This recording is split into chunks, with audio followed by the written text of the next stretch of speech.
Know the top stories of the day. Understand the issues that matter. This is Manila Bulletin News on Web. Your quick rundown of top news in the country and around the world. Manila Bulletin, celebrating 120 years of timely stories and timeless truths. Be fully informed. Hi, I'm Barbie Atienza. This is MB Now, and here are your news on web. Over 2 million individuals from 12 regions have been affected by Super Typhoon Rolly, according to the latest National Disaster Risk Reduction and Management Council, or NDRRMC report. At a press con briefing this morning, NDRRMC Executive Director Ricardo Halad said the total number of individuals affected was at 2,068,085 or 372,653 families as of today. According to the Office of Civil Defense Region 5, there are at least 16 people reported killed in the Bicol region. Meanwhile, Agriculture Secretary William Dar said damage to agriculture already amounted to 1.1 billion pesos. DAR assured the affected farmers that the government would provide a total of 133,326 bags of rice seeds and 17,545 bags of corn seeds for replanting. President Duterte visited Legazpi City, Albay, to personally see for himself the extent of the damage brought about by Typhoon Rolly. Here are the details. President Rodrigo Roa Duterte visited Barangay Francisco in Ginubatan, Albay to see for himself the extent of damage caused by Super Typhoon Rolly. He was with Senator Bong Go, who earlier announced the visit of the president. Go also sent a photo of the aerial view of Ginubatan after Typhoon Rolly's strong rains and winds that battered the Bicol region. After the visit, the president is expected to meet with members of his cabinet in Manila. Go cited the Department of Information Communications and Technology, Department of Energy, Department of Public Works and Highways, Department of Transportation, Department of Social Welfare and Development, and Department of Health for implementing their specified responsibilities. Go asked the DOH and LGUs to maximize the use of schools as evacuation centers. The United Nations, European Union, and Canada vowed to assist the Philippines towards its recovery following the onslaught of Super Typhoon Rolly on Sunday. In a statement, the European Union delegation in Manila sent a solidarity message to the Filipino people, particularly those in the Bicol region, the hardest hit area, saying that the EU stands ready to assist in recovery efforts and that the resiliency, strength, and courage of the Filipinos will persevere in these trying times. The Canadian government on Monday have also extended its humanitarian aid in the country and stands ready to assist as appropriate.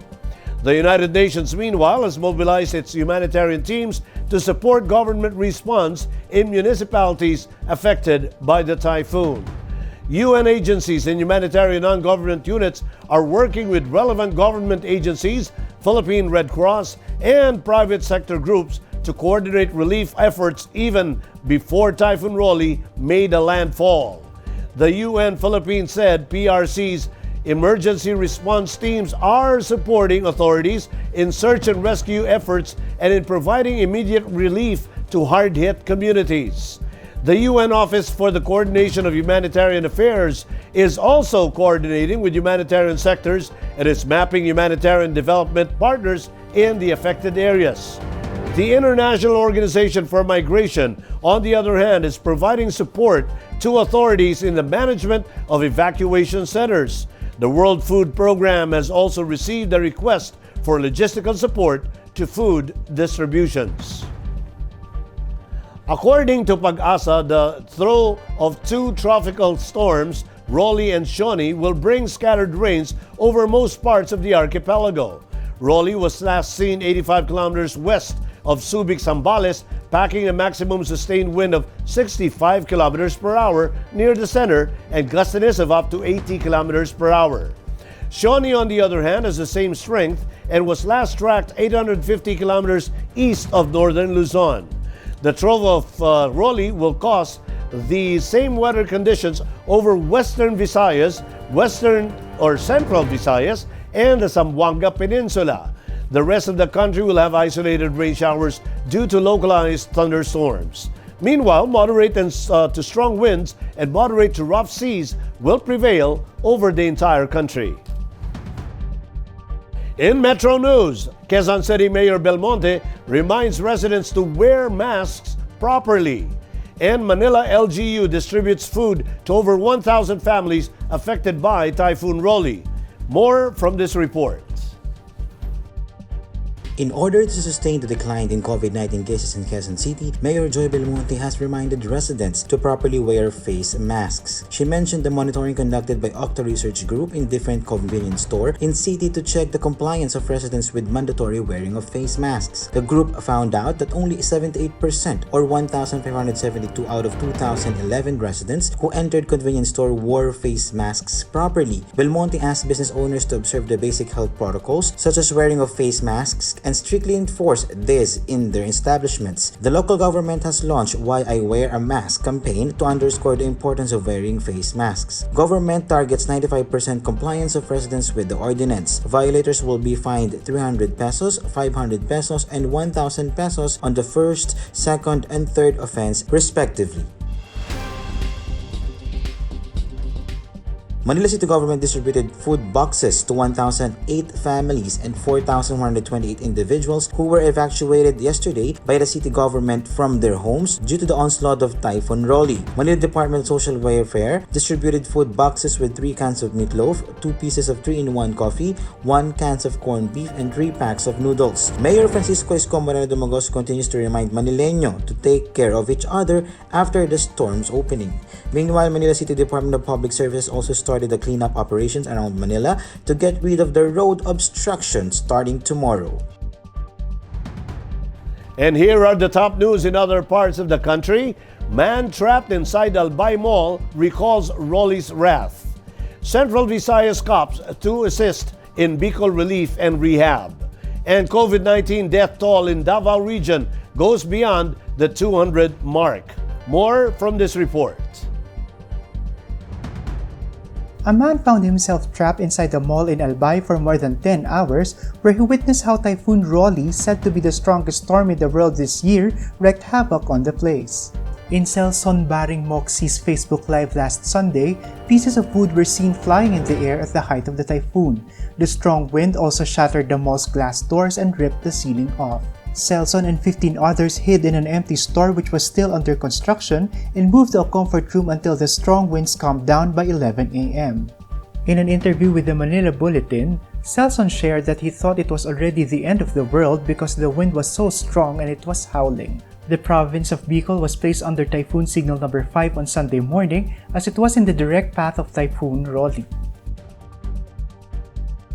Police forces in Central Visayas have been instructed to deploy enough personnel and relief items for those devastated by Typhoon Rolly in Bicol, particularly in provinces of Catanduanes, Camarines Sur, and Albay. Chief of the Philippine National Police General Camilo Pancratius Cascolan said, policemen in Central Visayas will be sent to Bicol to assist and provide food items for the affected residents. The PNP is also coordinating with their counterparts in the Armed Forces of the Philippines for equipment that will be used in areas heavily affected by lahar flow and mudslide. Cascolan also said that the Camp Crame-based team under the Reactionary Standby Support Force are also on standby to assist the affected residents in the provinces of Cavite, Laguna, Batangas, Rizal, Quezon, and Central Luzon. The number of deaths due to coronavirus disease in Davao region surpassed the 200 mark, with 7 more fatalities recorded on Sunday, November 1. According to the Department of Health Davao Center for Health Development, the fatalities included 6 in Davao City and 1 in Davao del Norte province. The total number of deaths in the region has now reached 202. The total number of COVID-19 cases reported in the region is now 5,630, while the number of active cases is at 1,468. Meanwhile, 50 recoveries were reported on Sunday, including 44 from Davao City, 4 from Davao del Norte, and 2 from Davao del Sur. In world news, Trump and Biden on a hectic campaign 2 days before the U.S. elections. Earthquake death toll rises to 69 in Turkey. And Belgian Animal Park puts Halloween pumpkins on menu. Let's watch this. Donald Trump vowed to again defy the polls as he sprinted through the 5 swing states Sunday in a blitz of campaigning against Joe Biden, with just 2 days left before a U.S. presidential election that has already mobilized a record number of early voters. The last-minute scramble came as polls show Biden maintaining his overall lead, but with some slight tightening in key states including Pennsylvania, where he leads by 4 points, and Florida now a toss-up, according to a Real Clear Politics average of polls. The former Vice President and Democrat bet Joe Biden to spend the rest of the day in a neighboring state that is vital to both men's prospects, Pennsylvania, where Biden planned 2 events in Philadelphia. In a speech to supporters, he slammed the president over his divisive rhetoric and policies. He also continued to hammer the Trump over his handling of the coronavirus pandemic, which Biden called almost criminal, following the country's worst week ever, with more than 1,000 Americans dying daily. Rescue workers were searching 8 wrecked buildings on Sunday amid dwindling hope for survivors as the death toll from a powerful earthquake which hit western Turkey rose to 69. The 7.0 magnitude quake also injured 940 people, the Turkish Emergency Authority AFAD said, after it struck on Friday afternoon near the west coast town of Seferihisar in Izmir province. More than 200 people were in hospital, the authorities said. Others watched nervously as rescue workers went through the debris for a second day, including in a residential area where 3 buildings' lower floors collapsed, killing an unknown number. Nearly 6,000 rescuers have been working day and night since Friday, mechanical diggers helping them remove blocks of concrete. Belgian animal park Pays d'Aise distributes pumpkins to some of its animals to mark Halloween. According to the caretaker, they also put a little bit of meat in the pumpkin because they are also carnivores and omnivores animals that eat meat, fruit, and vegetables. He also said most of the animals are astonished seeing a carved pumpkin because it also stimulates them and not used to seeing pumpkins in their respective pens. In entertainment, legendary Scottish actor Sean Connery, who shot to fame playing James Bond, passed away and he was 90. His death was confirmed by his family over the weekend. The actor died in his sleep while in the Bahamas. He rose to fame when he played the role of James Bond in 7 films. Connery also starred in other memorable movies such as The Wind and the Lion, The Man Who Would Be King, and Indiana Jones and the Last Crusade. People magazine voted him as the sexiest man alive in 1989 and the sexiest man of the century in 1999. The issue between Sarah Wurtzbach and her family appeared to be far from over. While it was reported that Sarah has settled her differences with her sister, Miss Universe 2015, Pia Wurtzbach, the younger sister of the beauty queen aimed her first fresh rants against their mother, Cheryl Alonso Tyndall, who is based in London. Sarah uploaded recently a series of posts in which she mentioned about being abused during a chat with netizens. Appearing on YouTube, Tyndall denied the allegations of her daughter Sarah. She said that when they were still living in Pasig City, Sarah sometimes sneaks out night and joins her other female friends. Tyndall also added that it was difficult to take care of her 2 mestiza daughters, which is why she looked after them very closely. Tyndall also asked netizens not to judge her, as she did her best to look after her daughters. Netizens hoped and prayed that the Wurtzbach family would settle their differences very soon.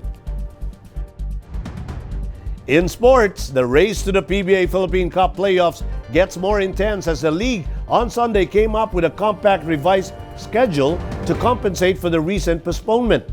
5 quadruple-headers, a rare sight in the league's 45-year existence, headlined the new elimination round schedule as the officials decided to compress the remaining 30 games in just 9 days following the suspension of 4 play dates and a total of 12 games. 2 triple headers and 2 double headers sum up the amended timetable after the PBA was forced to have a 4-day break starting last Friday upon the recommendation of the IATF and DOH to halt the league on the heels of 2 false positive cases.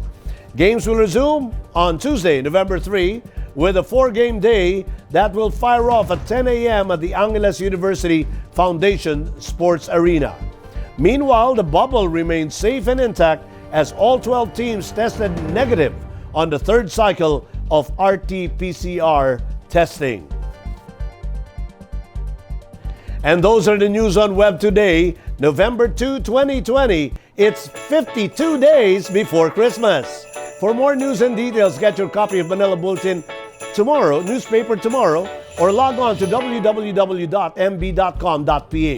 You may also subscribe to our newsletter through the link on this video's caption to have the day's latest news delivered to your inbox.